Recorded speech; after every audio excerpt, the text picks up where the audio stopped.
Check the places to the time is now. You are tuning into the lunch table. You are tuning in with your boy Savo. Oh my God, I have a special guest. I've been waiting on this guy to come through and bless us with his presence. We got a lot to talk about. Please introduce yourself, bro. What's poppin', everybody? I'm 3theReal. I'm a producer, rapper from Davenport, Iowa. I was born there anyway. I've been living in Pensacola for about 5 years now. Been trying to bring the hip-hop scene together out here. We're trying to get some events poppin'. Got some shows scheduled in March, April. If any of y'all are hip-hop performers, contact me, 369provisions@gmail.com. We're trying to get this shit moving in the city. Ooh, baby. See, I heard it this time, so I can say it right, kind of. You from Iowa, bro? Yeah, right on the Mississippi River, Iowa-Illinois border. I spent some time in Chicago growing up, too. I hate Chicago. Nothing against the city, I just don't like the elements. It's a culture of haters, bro. I just don't like the cold. Okay. Like, I spent the winter in Great Lakes. Yeah. A full winter. That's synonymous to hell. There's a reason once I left the Midwest, I never went back. Like, I went out west. I lived in Phoenix for about a year, and now I've been down here for 5 years. I ain't going back up north, bro. I'm not one of those people that, because I'm a Floridian to my soul, but I'm not fascinated by snow. Yeah, no. Once again, I spent the whole winter near the fucking lakes. Yeah. Nah, I'm cool. Y'all can have the snow. Straight up. But the name, 3theReal, where does it come from? How did you cultivate that, man? It's a play on the Trinity. And actually, so when I was in Phoenix, I was going through like a transitionary period. I almost got married a year before that.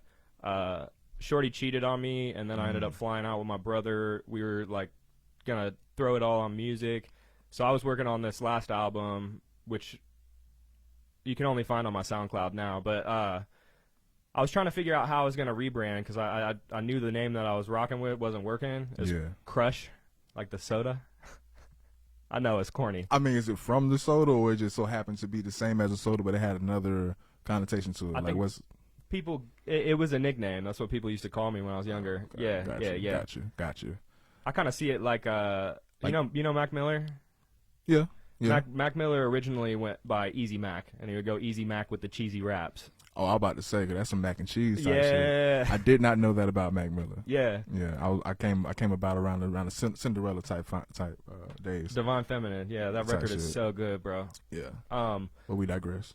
So I was trying to do this name change, and I actually pulled up dictionary.com to use the thesaurus while I was writing, and the word of the day was ethereal. So for like a year, it was ethereal, and then I flipped the 3, and it became tied into the Trinity. So it's both, and they kind of mean the same thing. It's like mind, body, spirit, Father, Son, Holy Ghost, and then ethereal, which is like spiritual. Dog, I never peeped that until just now. Yeah. That was ethereal with the 3 just... It's deep. Fuck you. It's a bar. But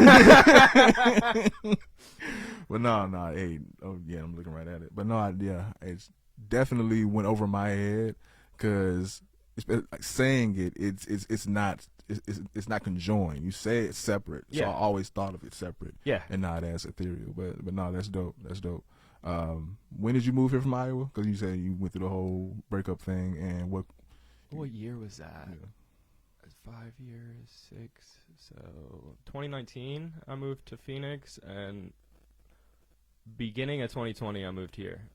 I'm actually really glad I got out of Phoenix before COVID. That would have been a shit show. Why you say that? Because it's a city in the middle of the desert that relies on shipping and other people for everything. Okay. We got our own ports here and shit. Yeah. Okay. Well, and like the way that the government handled COVID out west was a little bit more restrictive. I wouldn't want to be in a city during that time. Everything like locked down and shit? Yeah. I get it. Let's get into more of your upbringing and your background. Tell me, when did you fall in love with music, rap specifically? I think I was like 15, 16. I started music playing guitar in a metal band and singing. That was my shit back in the day. And then I got into like Tech Nine, Cess Crew, Immortal Technique, like some real lyrical underground rappers. And I drew this like parallel between like people that shred instrumentally and like the lyricism that those cats had. And then from there, it was just like something that became a part of me, and now it's just who I am. But it was like a piece when I started doing it. The correlation of both, was it the passion in it, like the passion that one had and the passion that the other had, and how that correlated? The passion and the technical skill. Okay. Yeah. Yeah, that's what I was getting at. Oh, that's dope. That's dope. That's dope. Is there a specific artist or album that made you want to rap and have you transition from the rock? Or was it just the tide and the sound at that time that was like, I got something different to say? It's definitely a Tech 9 record, because when I started rapping, I was like chopper, like super speedy, all that. What's my favorite Tech record? It's one of the old ones. God, it's been so long since I've Shout out Chris, man. Shout out Chris, because clearly Tech 9 is a popular and a famous rapper. He's successful, but I only know like one or two black people personally that really fuck with Tech 9 for real. Yeah. Everybody else is like, I heard them, but I respect them and I give him his just due, but I only know like one or two people for real that's black that fuck with Tech 9. But shout out my dog Chris. It's an area thing too, though. Like Tech 9 ain't big in the South, but in the Midwest, that's like KC, bro. He's from KC, Missouri. Okay. KCK. Like, it's way bigger in the Midwest. Way bigger in the Midwest. I can. Well, that makes sense. That makes sense, because there's a lot of vice versa. A lot of artists down here that wouldn't get play up north or in the Midwest or in the West. But no, we digress. As far as your influences today, give me some of your influences. What are your influences that helps you create? What influenced you to make something different and to separate yourself from the rest and makes you ethereal, or 3theReal? It's stuck in my head now. Yeah. It's never going over. It's never going over my head ever again. Triple entendre. Never going over my head ever again. So as far as like big artists, Mac Miller, R.I.P., Kanye, those are the two big ones. But more recently, it's like a bunch of local musicians and a bunch of people that I have direct relationships with. My next record, I really want to do more organic instruments and play things myself, because I do a lot of sampling, and like I play keys too, but I want to get back into guitar and really get organic with it. Yourself, or like with other musicians? Myself. So everything on my record and everything that's on my Spotify is all more work now. It's all self-produced. It's all mixed and mastered by me. It's like, and that's my overall goal. But damn, it's so tedious. Oh, dude, the amount of time. Oh, yeah. People talk about 1,000 hours to master something. Man. I think it's more than that, actually. Man. And then you hearing it on repeat and on repeat and on repeat, and by the time like it's 30 minutes in, and you're sick of hearing it. It ain't even finished yet, and it's old to you already. Well, and there's it's oh my god, already ready for something else. For you to see the art right, you actually have to step away from it. Oh yeah. Like, by the end of the process of making something, you hate it, because you've been exposed to it a million times. Maybe hate is a strong word, but like your ears or your eyes, it's played out. You become blind or deaf to what the art actually is. You get numb to it for a second. Yeah. And my thing is, I was bad. I'm still kind of bad at it. Like I really go ham for like a few hours in one day, and then I'll be ready to send it to somebody. Like, look, like listen to this. Like, nah, it ain't. It's nowhere near done yet, and I'll come back the next day like, okay, nah, I should have did this, but I'll do that. Yeah, I'll be at it for like a good few hours and be like, nah, yeah, listen to what I just cooked up. You're hype. You want to share it with somebody. You know what I'm saying? It was like, and I would listen to it the next day like, oh nah. And you kind of I'm super guilty of that.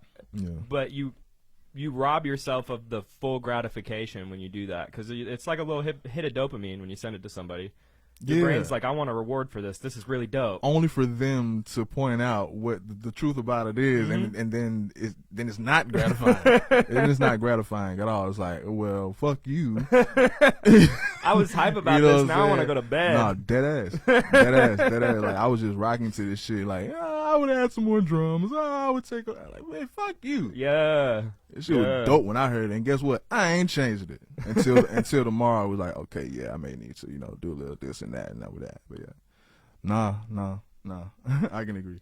Let's get into you as an entrepreneur, the ups and downs that you face as far as you being an entrepreneur. That's something that we can connect on, obviously.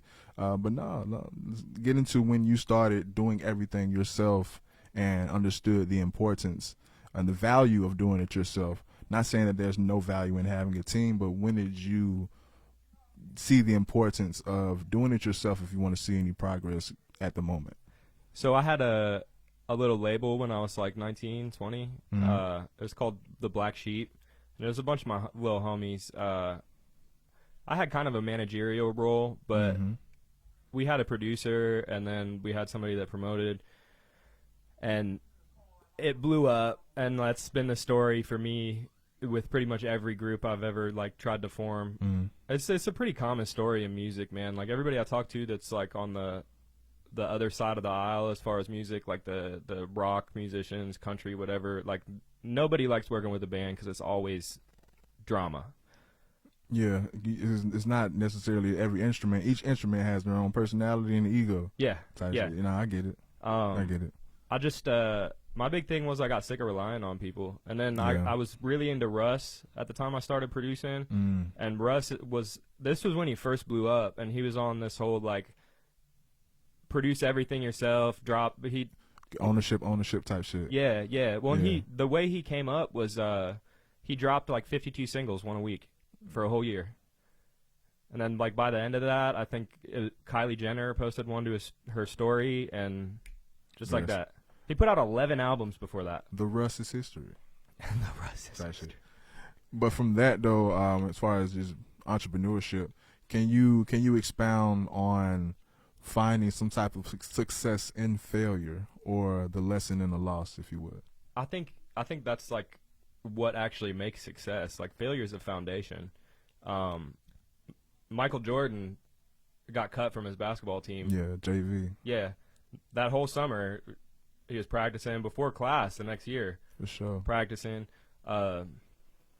Walt Disney, bro, his first studio ever failed. He went to L.A. with $40 in his pocket. He made another studio. He had his first successful character called Lucky the Rabbit. He went out to New York. What, Mickey? Lucky. Damn, I thought it was Mickey. Well, he doesn't own Lucky. He went to New York to renegotiate the contract, and while he was in the meeting, he found out that his producer stole the character and his team from him. They'll do that, Yeah, especially when you starting off. yeah, Like, who are you? Let me get that idea. big time. Oh yeah. So on the train ride home, Walt Disney drew Mickey Mouse for the first time. And then from there, he got rejected 300 times before somebody finally took Mickey up. And like that, like, Now Disney, like the biggest company. yeah, biggest media company ever. For sure. Steve Jobs is another one that I really gravitate towards. He got fired from the company that he started, and then he started a new computer company called Next. He made them extremely successful. He became executive producer at Pixar, who's like halfway responsible for Toy Story. Yeah. And then Apple bought Next to get him back on the board. Jobs always used to say, well, it's one particular quote, you can't connect the dots looking forward. You can only connect the dots looking backward. And it sounds like they understood his value. Yeah. Yeah, for sure. Yeah. So, like, I think what actually makes successful people is getting kicked in the teeth and falling on your face a bunch of times. It's like a callus, you know? Like, Shout out to Rico. I reference it with guitar playing, but like I got some gnarly ass fingertips from playing guitar, but that's what makes you a good guitar player. You gotta go through the bullshit. I fuck with shredders too, man. Like I love guitar of all types. So you know Buckethead? Yeah. I love Buckethead, Bro, I'm man. saying. Buckethead dope as fuck. I fuck with Buckethead. But nah, I digress. Just to let you know, I know a little something, you know what I'm saying? This dude with a mask and a KFC bucket on his head that will shred the fuck out of a guitar. I learned about that through Guitar Hero. And actually, Word? the reason I started music was Guitar Hero. Really? Yeah. So this is okay, 2000. Yeah. Yeah. You were a child. So like the concepts or the like. I just thought music was so fucking cool after playing the game. Okay. I always loved music, but that's what got me to pick up a guitar for the first time. And from there, it was like I didn't really have a choice. Debatable, one of the greatest games ever created. Oh, like yeah. Conceptually, like 1 through 3. DJ Hero, as far as me as a youth and where I come from, I gravitated to that at the time. The mashups was crazy in DJ Hero. Yeah. But as far as the actual playing and the mechanics of it, definitely Guitar Hero. He blows it out the water. But I love the soundtrack to DJ Hero like a motherfucker just because of mashups. Look where we at today. All these mashup songs and shit. Like, yeah. Come on, bro. They just transition to I'm digressing. We about 3. We about 3 today. But you know what I'm talking about. Absolutely. Okay. So let's talk about you currently in reference to what label are you repping, groups, affiliates. Let's get into those shout outs if you want. But you mentioned that you pretty much a one-man band. Even if it is to shout out your own label, who are you under at this time? So I run a label called 369 Provisions. It's actually a multimedia company. I do graphic design, videography, photography, audio engineering, and production. My brother Karma does illustration and graphic design. He does video too. He's been a little dark lately, but he's about to get back to it. All the lyric, I got a bunch of lyric videos on my YouTube, and he illustrated all of them and animated himself. Yeah. It's just me and him, but I have like a whole web of people that I'm connected to. Shout out Noah Mack, the Mac Daddy. You got to get his ass on here, bro. I'll tell him fuck with me, man. I will. Anybody want to see that disabled, you're more than welcome. Let's get into your new album, bro. Tell the people about your new album, the name of it, where they can find it. Let's get into this new album, man. So my new record is called Mori-Vivi, and it means I died, I lived in Latin. I had 2 near-death experiences this year. I was in a motorcycle wreck. I separated my shoulder from my collarbone. I had a traumatic brain injury, and I broke my big toe. My knee was like crazy swelled up too, but like there was nothing like solid as far as MRIs or whatever. And then like 4 weeks after that, I got MRSA in my finger and then in my chest. I don't know exactly how it happened, but my finger swelled like 3 times its size. It was one of the most painful things I've ever experienced, actually. And I was in a motorcycle wreck like 4 weeks before. It looks painful, and it should. Like, is that considered healed? Yeah, they cut out a piece of my cuticle to get the MRSA out. There was like a hard bacterial plug in there. It looked like a bug bite at first, bro. Like it wasn't even like a cut or nothing like that.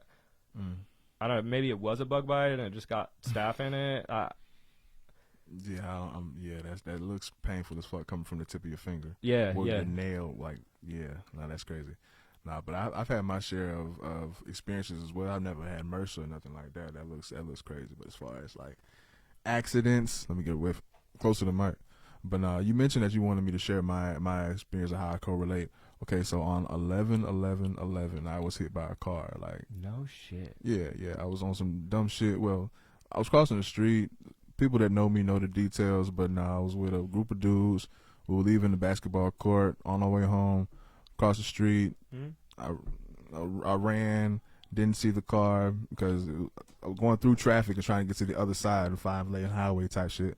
But long story short, I was hit by a car, broke my shoulder, you know what I'm saying? Shit snapped, like snapped my clavicle, and cracked my fibula as well. So that was that moment. And then a year or so later, so that first moment, it's traumatic because before then, like I said, I just got done playing basketball. I was 17. I had hoop dreams. That's when my hoop dreams stopped. Yeah. You know what I'm saying? Had my body snap. So that happened in the blink of an eye. 11/11/11. Never forget that date. The next year, I graduated high school and I decided to join the military type shit. So when I go to swear in, whatever, go to MEPS or DEPS, whatever the shit is in New Orleans, on the way back, I forgot that it was like July 16th, 2013. But on the way back, we were in a freeway accident where I was in a van.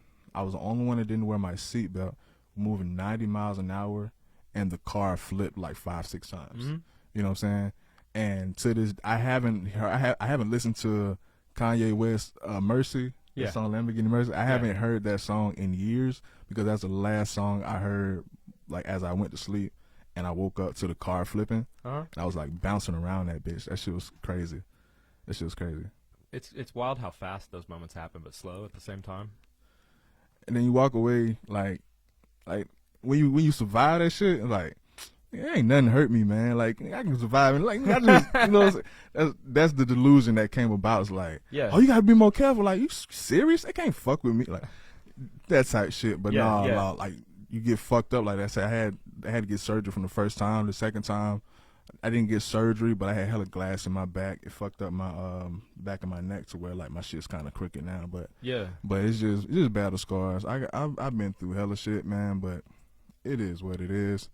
I think that's just the scars of being a man. To be honest with you. Yeah. Well, and it's like transitionary points. I think a lot of negative events in your life are there to forge you into a better man. Mm-hmm. That's what it's all about, and that's so.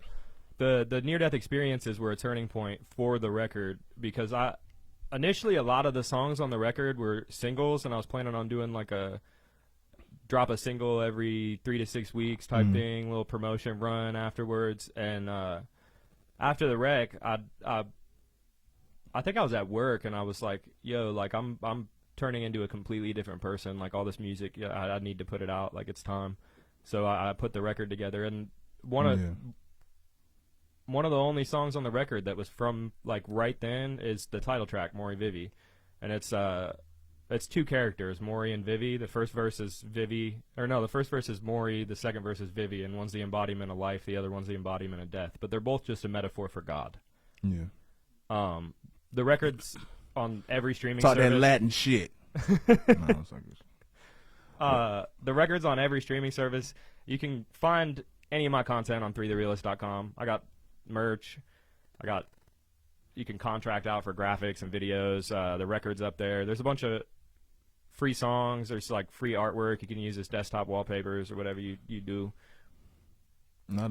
Hey, yo, did you know that 3theRealist is just the word ethereal with a 3 at the end? I mean, at the top.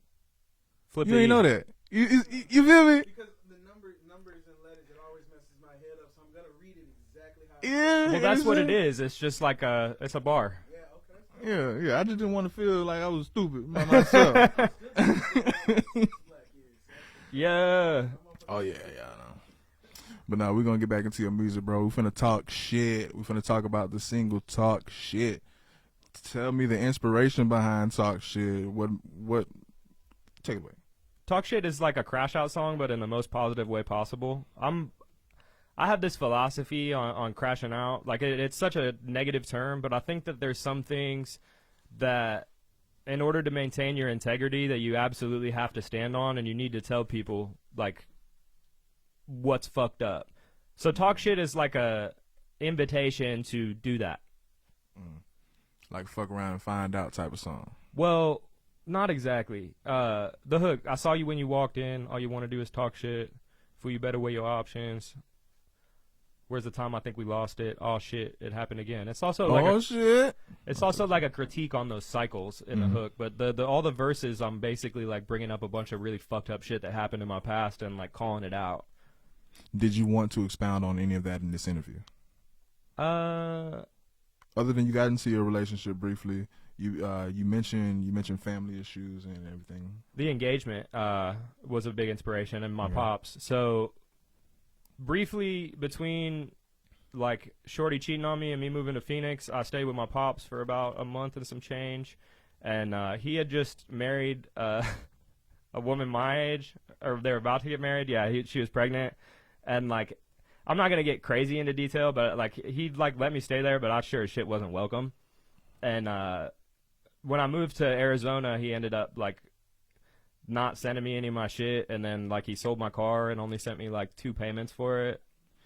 Okay, so when you mention your pops and record, it's not like you had a bad upbringing with your pops, but living with your pops is more so a symbol of, well, basically like you said earlier, your foundation. We're not gonna call it failure, but that was basically that's at your starting point. Yeah. Like, so you're saying I'm not just gonna stay at the starting point. I'm gonna actually progress from my dad's house, not necessarily my dad did something to me. Yeah. Okay, got you. That's what I wanted clarification. Like, do you have like some disdain towards your father, or that definitely exists. I didn't meet him till I was 9. Oh that's Yeah, sidebar. But I mean, yeah. as far as in your music, you in reference to your dad, that's more so It's your about foundation. It's point. about me. It's not about him. Like I'm Yeah. not trying to come at his neck. You know For what sure. I'm saying? Oh, for sure. But now talking about the visuals to talk shit. Are you planning on doing a music video, or 'cause I like the visuals? Is that you again? So my brother Karma did all the illustration Okay. for that, all Okay. the animation and stuff. There's some cool ass animations in that lyric video, bro. There's one No, where yeah, I the like it. zombie like chomps down. I appreciate you for sending me that too. I was checking it out. I'm gonna put it at the end of the interview. Hell yeah, I got one for every song on the record. We've only dropped like 2 of them so far. I plan on shooting a music video. That's actually the first one that I want to shoot. I just got to get the sets correct. I want it to be like a bar music video partially, but I just want to find some good spots for B-roll. I was thinking Graffiti Bridge, like not at Graffiti Bridge, but like up underneath. Because I'm thinking about with the lyrics and the concept to the actual video, because nowadays, well, you still have videos that tell a story and it correlates to the actual song now, and then other videos, they just whatever. Like, oh, I had this idea a few months ago, and you got this song, we're just gonna match it together. Yeah. Type shit. But you're planning on having the concept for these visuals to actually correlate to what you're saying in this song? Yeah. Well, I think it would make a good. The vibe fits like a bar setting. But anywhere. Yeah. Anywhere. It could be a fucking classroom. Yeah. Anywhere. Just like a social setting is probably the way I should phrase it. Okay. Nothing wrong with that. Any time frame on when this music video may be in the works? I'm working on getting it produced in the next month. I gotta find a videographer, or at least somebody to work the camera for me, because I do videography, but I don't get much of it done for myself because I only have. Yeah, no, for sure. Hey, tell me about it. You only got 2 hands. Yeah. So this just a lot of work. But now let's just transition over to another song. I would like for you to explain "Story of Anubis." Can you explain the inspiration behind that and the meaning of that? So Anubis it's the first song on the record for a reason. It's a declaration of intent. It's like setting out on the journey of the record. Anubis is all about confronting your own darkness and like seeing it accurately and seeing that in other people too. A lot of the song is about like other people's expectations of you and like the things naysayers throw on you and like saying fuck that. The reference to Anubis, what is it? A soul to Anubis, a throne to the useless, a poem to the stupid. Open your ears, this is the Q-tip. A lot of it is like a weighing of hearts type deal. It was me like putting my own soul on the scale of Anubis, like weighing out who I am and trying to figure it out. Anubis was one of the first songs I wrote that was on this record. Like it was supposed to be singles initially, but no, that's dope. That's dope. What's your favorite song on this album that you would say? Mori-Vivi. Okay. I believe we have a question. I just wanted to point out, I've watched a show not too long ago called Moon Knight. Yeah. On Disney Plus, and they were talking about in one of the episodes, because it speaks on a lot of Egyptian. Have you seen the show? Yeah, I've seen Moon Knight. It speaks a lot about Egyptian based. He's an Egyptian based superhero, and it spoke a lot about the weighing of the hearts. And do you think you could dive a little bit deeper into that for me? So, in Egyptian mythology, Anubis is the person that ferries you to the underworld. Anubis. You die and you wake up on this boat, and Anubis has a scale, and like you're crossing this river, and he places your heart upon the scale next to a feather, and you either, your heart has to be as light as the feather for you to go to the good place in Egyptian religion, which is the field of reeds. It's like eternal paradise where everybody kicks it. If your heart is heavier than the feather, you just die. Like, lights out, gone. Do you feel like your heart is lighter than a feather? At times. So is it possible to change? I think that there's a spirit that you can embody that makes it possible, and it's the one of the Most High. That's interesting. One last question. Once again, I'm sorry for being late. This might have been one that's already been addressed. What inspired you to use Egyptian mythology in this project? And why Egyptian specifically? Because there's so many other different religions that you could have taken. It's just the one song, to be honest, and it was an offhanded reference when I was writing the joint. I have this tendency of, like, the way I write is, like, stream of consciousness, and I don't, like, I'll put together, like, when I'm writing, I'm, like, putting together these clever little bars, but I don't really understand what I'm saying until the song's finished, and sometimes till months afterwards. It's very strange. So I feel like creativity actually comes from God, and you have nothing to do with it. What it's really about is being an empty vessel for it to come through. The Anubis thing was I can't remember the full bar now. Before that, how does that verse even start? You want to come back to it, or you want to try to remember it? We can come back to it. It was just a little reference I threw in, and then the theme built around it, basically. Yeah.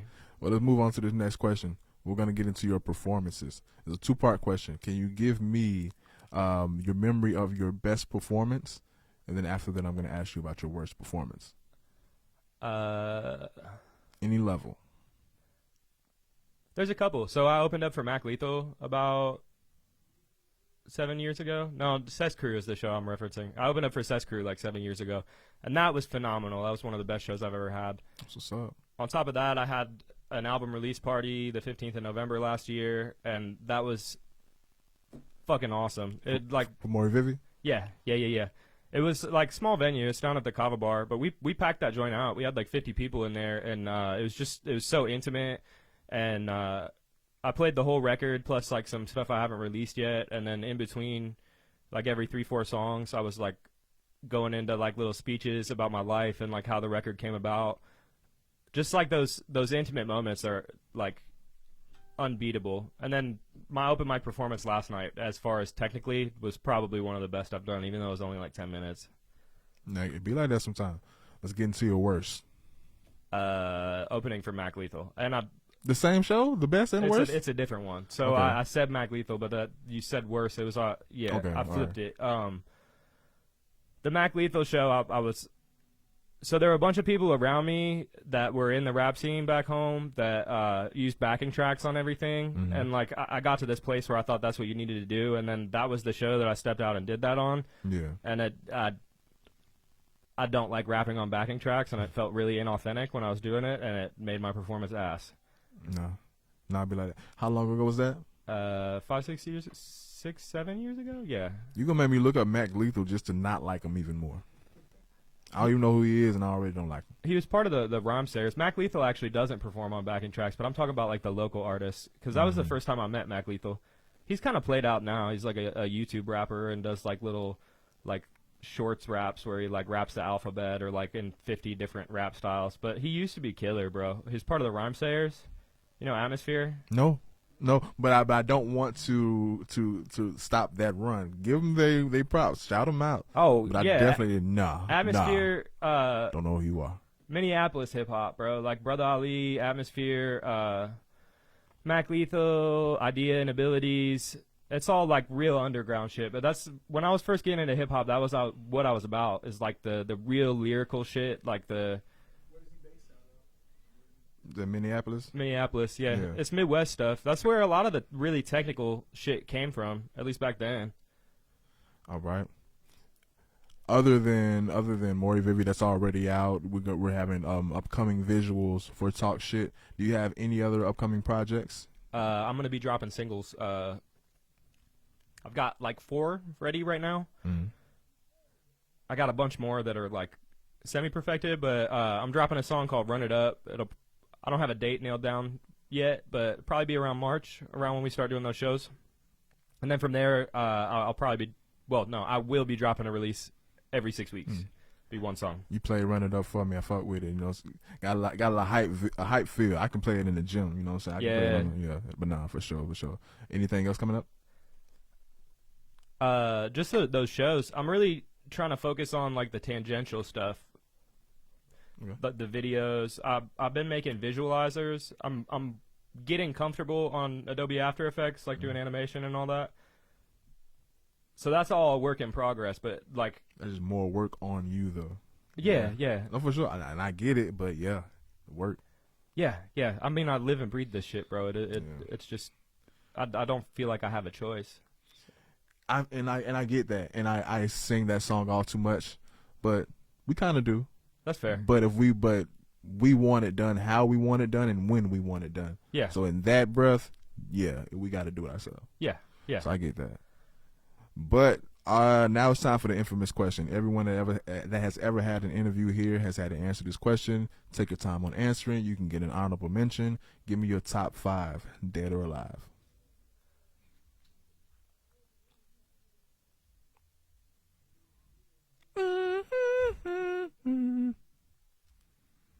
We're going to take a break right here. No, I was playing. Okay. Kendrick, Immortal Technique.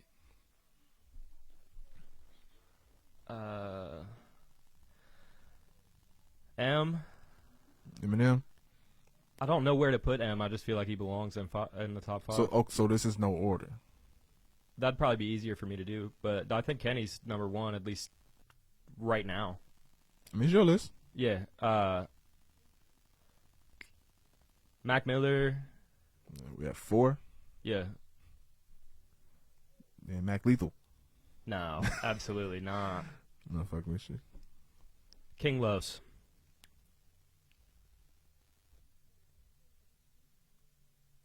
What you know about King Los, man? I know a lot about King Los. Okay, so my dog, I'm trying to get him on to battle rap. Yeah. I feel like that's the apex of lyricism. Mm-hmm. King Los is Untouchable. someone that can do both. Yeah. Like he's an industry rapper, but he's like, let me tap into this ring, and he can hold his own like a motherfucker. 5 minutes of death. You know King freestyles, Los? dude. Oh man.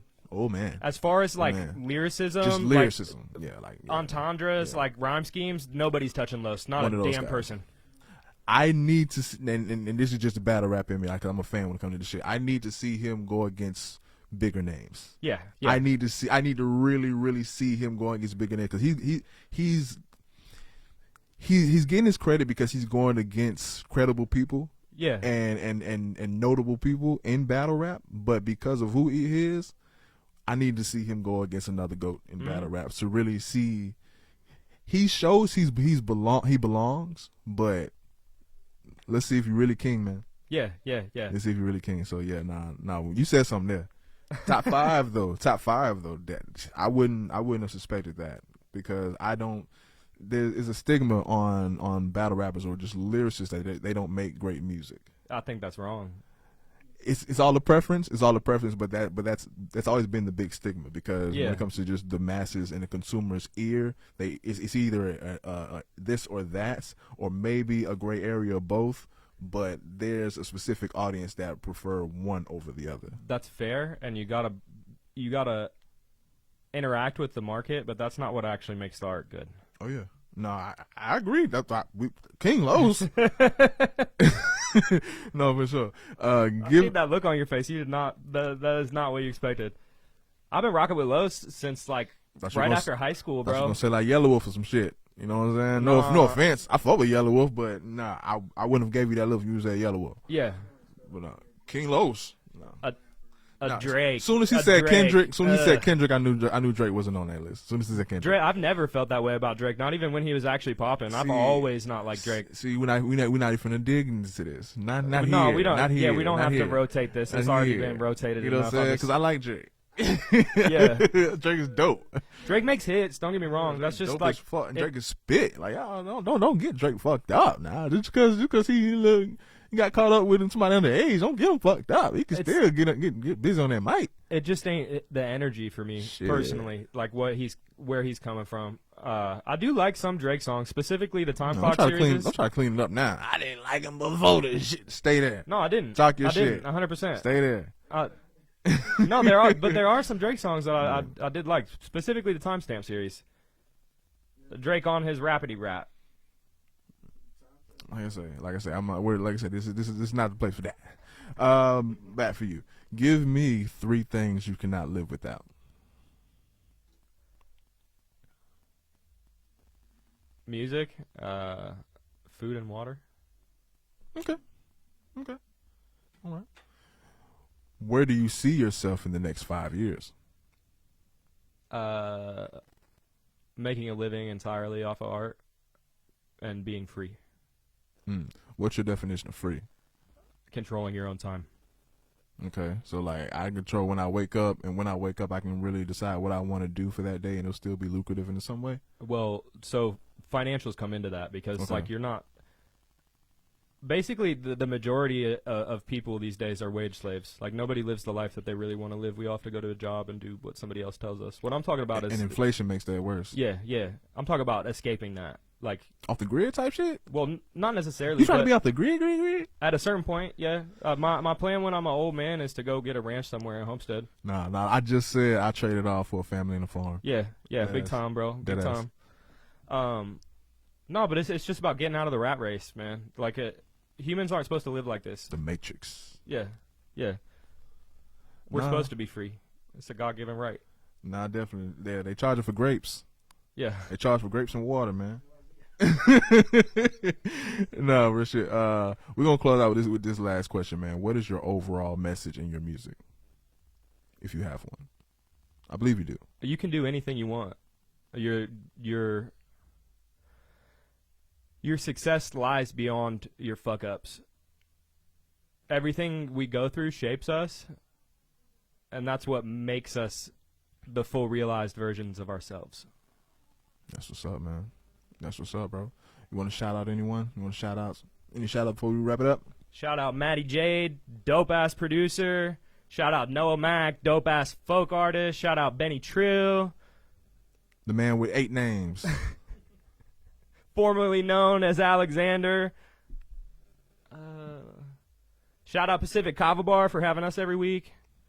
Shout out Daisy at Betty's. That's it.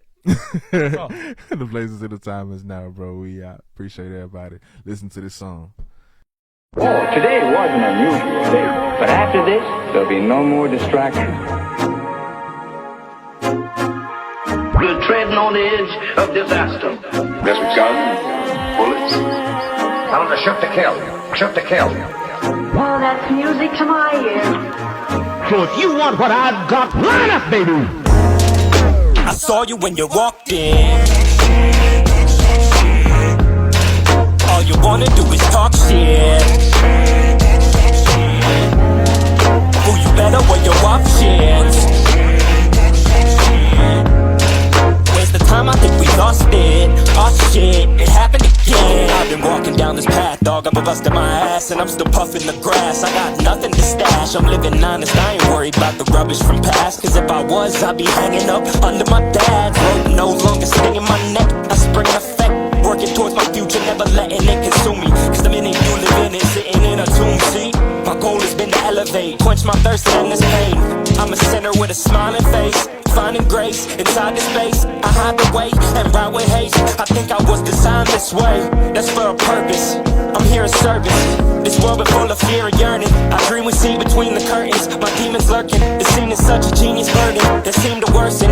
Each and every season's burning breath, and that's what I've been needing worse than a brand new car, some clothes and some weed. They say you gotta let go if you wanna be free. Live life right, and with the Lord you'll be.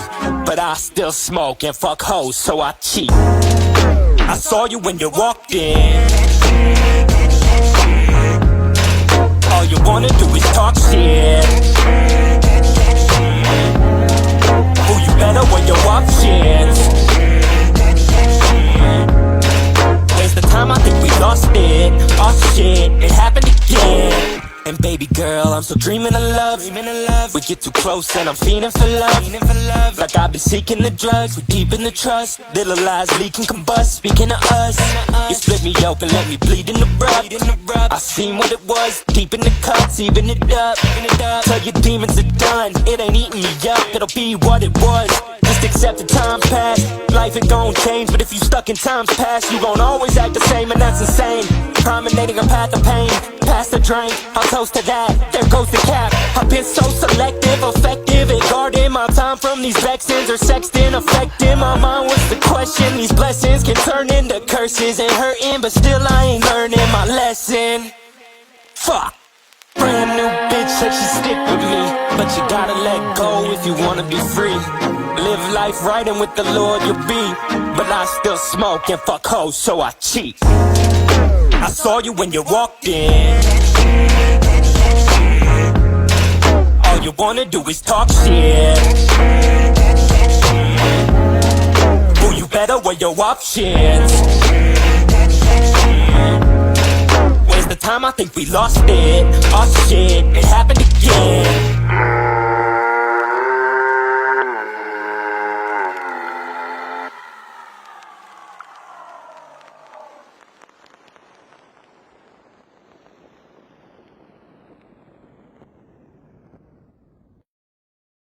$369 Provisions.